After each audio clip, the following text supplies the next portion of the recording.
अस्सलाम वालेकुम दोस्तों, मैं हूं अज़ीम महमूद और आप देख रहे हैं मिस्टर इंजीनियर। दोस्तों, आज की इस वीडियो में हम इस आयरन को रिपेयर करने का तरीक़ाकार सीखेंगे।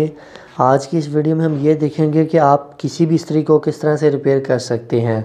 तो दोस्तों चलिए शुरू करते हैं।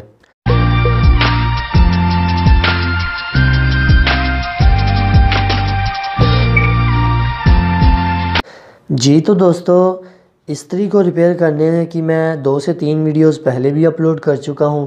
अगर आप हमारे न्यू व्यूअर्स हैं तो मैं आप लोगों को यही रिकमेंड करूंगा कि आप उन वीडियोस को भी ज़रूर देख लीजिएगा। तो दोस्तों चलिए इसे देख लेते हैं कि इसे कैसे रिपेयर किया जाता है। सबसे पहला जो आपका स्टेप है वो आपका स्टेप है सेफ्टी स्टेप, कि आपने अपने आप को प्रोटेक्शन प्रोवाइड करनी है। अब प्रोटेक्शन से क्या मुराद है? प्रोटेक्शन से ये मुराद है कि आपने किसी लकड़ी की या प्लास्टिक की कुर्सी के ऊपर बैठ जाना है ताकि आप जब भी इस इस्त्री को रिपेयर करें तो आपको इलेक्ट्रिक शॉक ना लगे।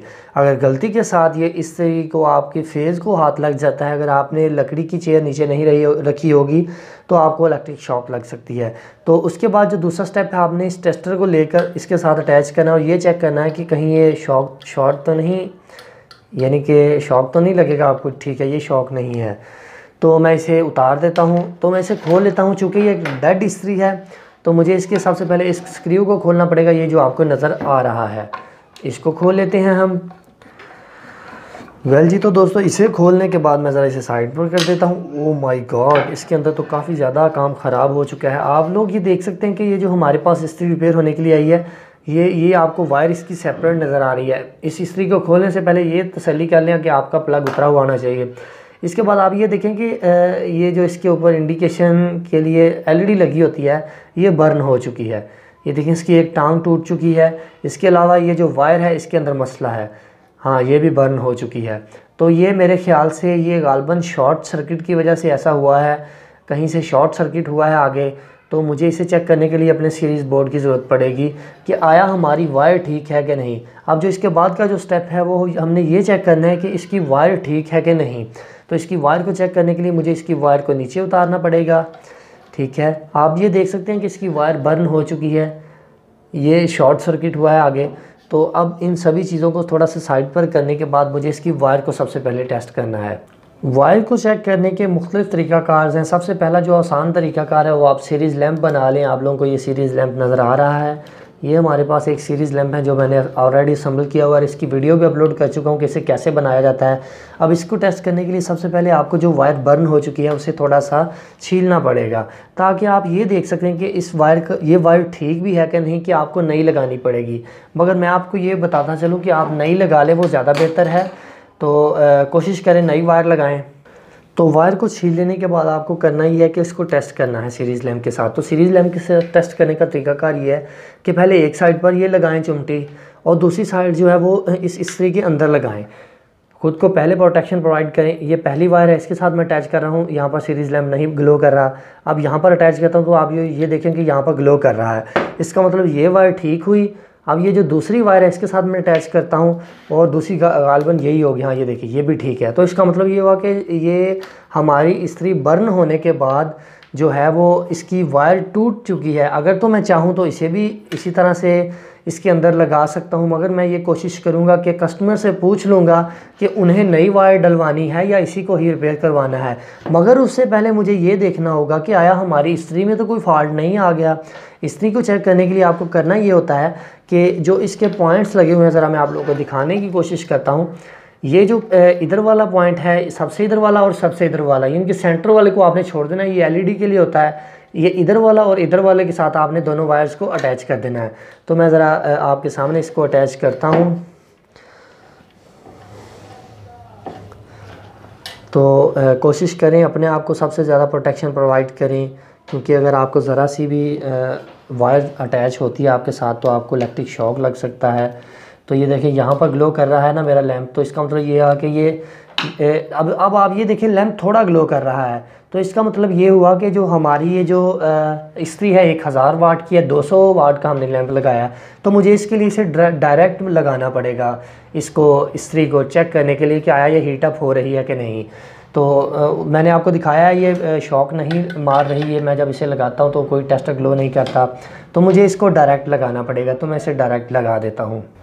वेल जी, तो दोस्तों ये इस्त्री जो है वो हीट अप होना शुरू हो चुकी है। अब यहाँ पर आपने एक और चीज़ का ख्याल रखना है कि इसे ज़्यादा देर तक लगा कर नहीं रखना। उसकी रीज़न ये है कि आपकी जो इसके अंदर एलिमेंट है, जो इसका थर्मोस्टेट आप जिसे कह सकते हैं, एलिमेंट के साथ जो अटैच होता है, वो आपने इसके अंदर से निकाल दिया। निकालने से मुराद कि आपने डायरेक्टली इसे कनेक्ट कर रहे हैं। अगर आप ज़्यादा देर तक कनेक्ट करके रखेंगे तो बहुत ही ज़्यादा ओवर हीट हो जाएगी और इसका एलिमेंट जल जाएगा। जस्ट कुछ सेकंड के लिए, कुछ हाफ मिनट के लिए आप लगा कर देख लें, ये गर्म हो रही है। देखें, मैं पानी लगाता हूँ तो आपको इसकी स्मेल भी आ रही है, और सॉरी स्मेल कह रहा हूँ, इसकी आपको नज़र आ गया कि ये ठीक तरह से हीट हो रही है। तो अब मुझे करना ये होगा कि मुझे सबसे पहले कस्टमर को ये पूछना होगा कि भाई आपने नई वायर्स को डालना है या आपने इसी को ही रिपेयर करवाना है। तो चले, मैं अगर वो कहेंगे वायर रिप्लेस करना है, ज़ाहिर सी बात है एलईडी को नई हमें डालनी पड़ेगी, तो मैं वायर और एलईडी दोनों चीज़ कोशिश करूँगा नई डाल दूँ। फिर आपको बकिया वीडियोज़ का हिस्सा इसमें ऐड कर दूँगा। जी, तो दोस्तों वायर को मैं ले आया हूँ मार्केट से। ये वायर मुझे 70 रुपये की मिली है। इसमें और भी डिफरेंट प्राइस में आपको मिल जाएंगी। एक 100 रुपये की है, वो ज़रा इससे अच्छी होती है, और इससे सस्ती भी होती हैं और खुली भी मिल जाती है। और ये 10 रुपये की एक एलईडी है जो कि इसके साथ हमने लगानी है। तो लगाने का तरीकाकार वैसे ही है, जैसे आपने इसको उतारना है वैसे ही लगाना है।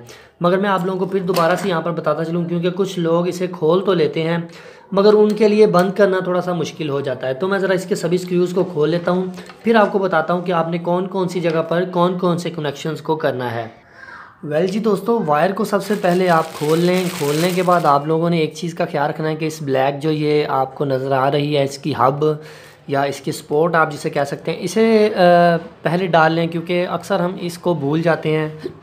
इसको डालने के बाद आपने इसके आगे एक बंद लगा देना है, ताकि ये आपकी वायर अगर कोई बच्चा खींचे भी तो आपकी वायर को कोई मसला ना हो। ठीक है, अब इसके कनेक्शंस कुछ इस तरह से करने हैं कि जो ये 3 आपको पॉइंट सामने नज़र आ रहे हैं, ये वाले 1 2 3, आपने यहाँ पर फेज़ लगाना है और एलईडी की एक वायर को लगाना है, यहाँ पर एलईडी की दूसरी वायर को लगाना है, यहाँ पर आपने न्यूट्रल लगानी है।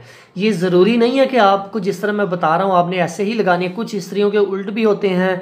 आपने देख लेना है कि आपकी इस्त्री कौन सी है। ज़्यादातर नेशनल की इस्त्री और अक्सरियत जितनी भी चाइनीज़ इस्त्री हैं उनमें यही तरीकाकार होता है। यहाँ पर फेज़ और एलईडी की एक वायर, यहाँ पर एलईडी की दूसरी वायर, और यहाँ पर न्यूट्रल। तो मैं ज़रा लगाता हूँ और आपको फिर दिखाता हूँ कि इसे कैसे आपने एडजस्ट करना है। वेल जी, तो दोस्तों कनेक्शंस को मैंने कर लिया। आपको मैं ज़रा दिखाता हूँ। यहाँ पर ये देखें, जैसे मैंने आपको बताया था कि ये वाली जो पहली ब्लू कलर की वायर है ये न्यूट्रल है। इसे मैंने बाइनी साइड पर पहले नंबर पर लगा दिया है। दूसरे नंबर पर एलईडी की एक वायर लगा दिया। तीसरे नंबर पर एलईडी की दूसरी वायर और फेज़ को मैंने अटैच कर दिया। आप लोग ये देख सकते हैं, बहुत ही सिंपल है इसके कनेक्शन। एक आम आदमी को भी अगर बताया जाए तो वो भी इसको समझ सकता है। तो अब बारी आ जाती है कि इनके स्क्रूज़ को फुली टाइट करने की कोशिश करें। जब भी आप इस्त्री को बनाएं, इसे खोलें तो इसके स्क्रूज़ को फुली टाइट कर दें, क्योंकि यहाँ पर स्पार्किंग की वजह से आपकी वायर बहुत ज़्यादा ख़राब होती है। तो अब बारी आ जाती है, इसे मैं दोबारा से ही वैसे फ़िट कर देता हूँ जिस तरह से ये पहले थी। तो फिट करने के बाद फिर हम इसे देखते हैं, ये इसके ऊपर कैप लगाकर इसकी फ़ाइनल टेस्टिंग करते हैं। अब मैं इसके जो ये मेन स्विच है इसे 220 वोल्ट की पावर सप्लाई के साथ अटैच कर देता हूं और आगे से मैं इसे ऑन कर देता हूं। ये देखिए आपके सामने है, ये बिल्कुल ठीक तरह से वर्क कर रही है इसकी एलईडी। इसे चलती में हाथ मत लगाएं, क्योंकि अगर आपका हाथ किसी फेस को टच हो गया तो आपको शॉक लगने का खदशा होता है। तो मैं इसे उतार देता हूँ। अब बारी आती है इसे फिट करके फाइनल टेस्ट करने की कि आया ये हीटअप हो रही है कि नहीं। वेल जी दोस्तों, बारी आ जाती है इसे फाइनल टेस्ट करने की। तो जैसे ही मैं इसे प्लग में लगाता हूँ तो आप लोग ये देख सकते हैं इसकी इंडिकेशन एलईडी ऑन हो चुकी है। तो अब मैं ज़रा इसके ऊपर थोड़ी सी स्प्रे करके देखता हूँ कि ये आया। ये देखें फुली हीटअप होना शुरू हो चुकी है। तो दोस्तों ये तो था आज का तरीकाकार कि आप अपने घर की इस्त्री को या किसी भी अपने अजीज़ की इस्त्री को किस तरह से घर बैठे खुद ही मरम्मत किस तरह से कर सकते हैं। यकीनन ये तरीकाकार आप लोगों को कोई भी बंदा नहीं बताएगा, कोई दुकानदार नहीं बताएगा, या कोई और कारीगर हजरात आपको ये तरीकाकार नहीं बताएंगे। सो आई होप कि आपको आज की वीडियो पसंद आई है। अगर आपको आज की वीडियो पसंद आई है तो वीडियो को लाइक करें, और अगर आप इस तरह की रेगुलरली इस तरह की अच्छी अच्छी वीडियोस हमारे चैनल के ऊपर देखना चाहते हैं तो मैं आप लोगों को यही रिकमेंड करूंगा कि आप हमारे चैनल मिस्टर इंजीनियर को ज़रूर सब्सक्राइब कर लें। सब्सक्राइब करने के लिए वीडियो के नीचे रेड कलर का बटन नज़र आ रहा होगा, उसके ऊपर क्लिक करके भी आप सब्सक्राइब कर सकते हैं। इसके अलावा वीडियो के लास्ट पर आप लोगों को मेरा फेस नज़र आ रहा होगा, उसके ऊपर क्लिक करके भी आप सब्सक्राइब कर सकते हैं। तो दोस्तों इसी के साथ मुझे अपनी दुआओं में याद रखिएगा। अल्लाह हाफिज़। पाकिस्तान जिंदाबाद।